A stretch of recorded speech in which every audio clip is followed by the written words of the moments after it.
President Duterte, "I did not start this issue with the U.S." President Rodrigo Duterte on Tuesday unleashed a fresh tirade against the United States government and its criticism of the country's war against drugs. The U.S. government, he said, was the first to trigger the slew of anti-U.S. rhetoric he's made since he was elected in May. He was referring to U.S. Ambassador to the Philippines Philip Goldberg, who chastised the president in August for a joke Duterte made during his campaign about the rape and murder of an Australian missionary in Davao in 1989.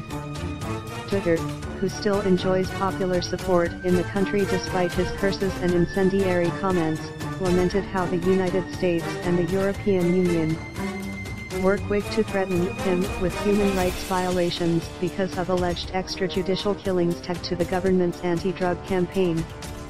In turn, he has pointed out the U.S. and EU's failure to end the war in Syria or the refugee crisis in Europe.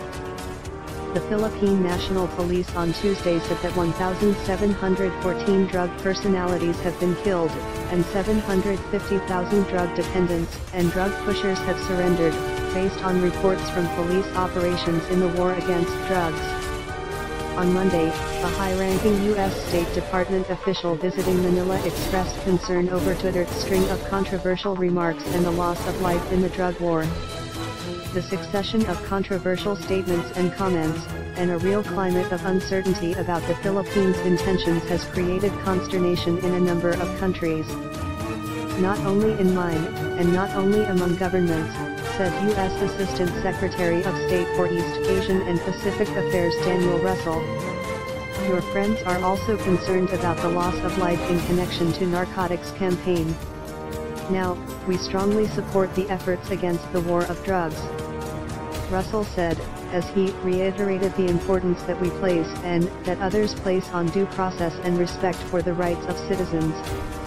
The president in the departure briefing also defended his statements, saying that he advocated separation of ties from the U.S. during his state visit to China last week.